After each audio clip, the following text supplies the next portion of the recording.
So how can you continue to see the world as real if the self that is determining it to be real is intangible? Who are we? Where do we come from? What should we do? And where are we going? Why are we here? Well, that is the ultimate question, isn't it? What is reality? What I thought was unreal now, for me, seems in some ways to be more real than what I think to be real, which seems now more to be unreal. Every age, every generation has its built-in assumptions that the world is flat, that the world is round, etc. There are hundreds of hidden assumptions, things we take for granted that may or may not be true. Of course, in the vast majority of cases, historically, these things aren't true. So presumably, if history is any guide, much about what we take for granted about the world simply isn't true. But we're locked into these precepts without even knowing it oftentimes. That's a paradox. It's time to get wise.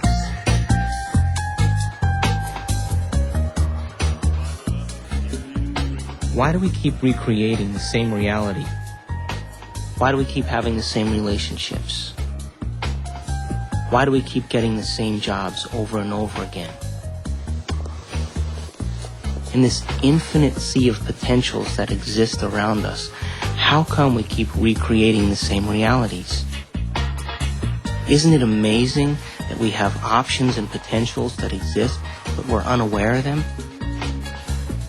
Is it possible that we're so conditioned to our daily lives, so conditioned to the way we create our lives, that we buy the idea that we have no control at all? We've been conditioned to believe that the external world is more real than the internal world. This new model of science says just the opposite. It says what's happening within us will create what's happening outside of us. Just to back up and ask this question. So who sees then? Does the brain see? Or do the eyes see?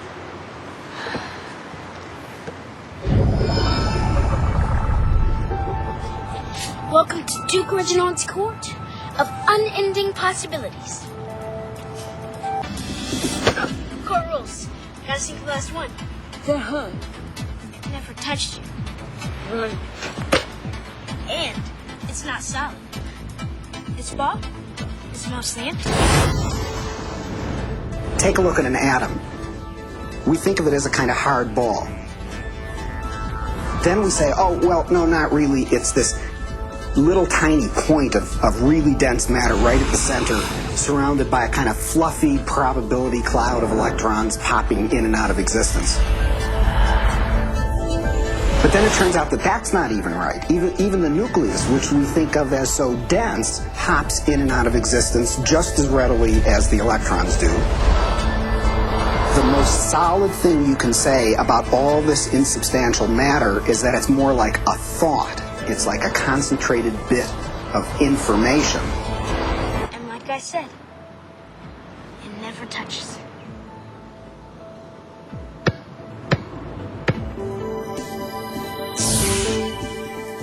Those electrons build up a charge and push the other electrons away before they touch. So nobody touches nothing.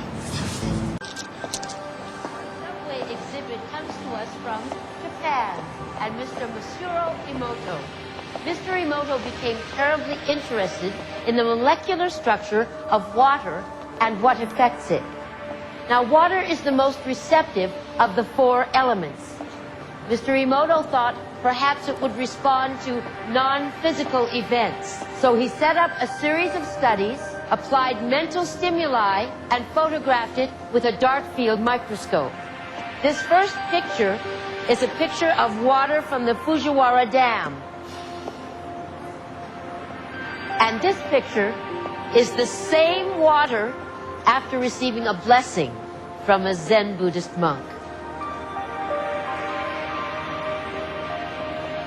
Now, in this next series of pictures, Mr. Emoto printed out words, taped them to bottles of distilled water, and left them out overnight.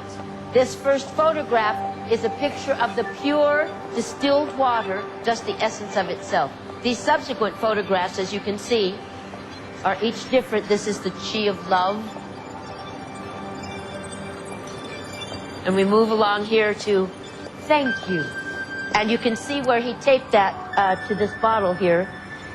That if you read Japanese, you already knew that.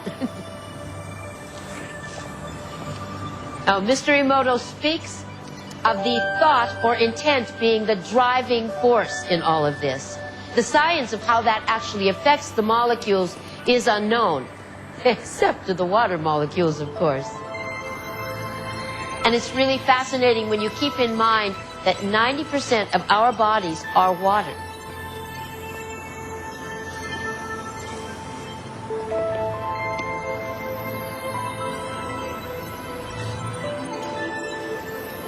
Makes you wonder, doesn't it? If thoughts can do that to water, imagine what our thoughts can do to us. You accept with every rudiment of your being that you will walk on water. Will it happen? Yes, it will. The deepest subnuclear level of our reality, you and I are literally one.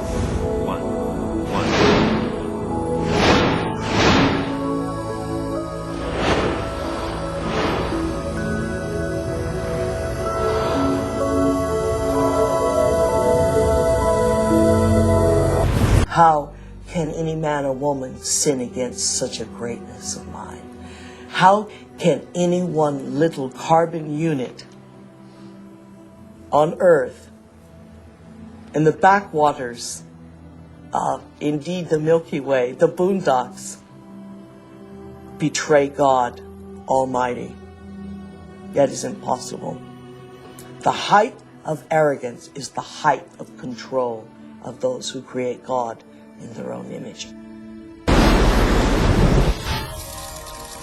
It's time to get wide.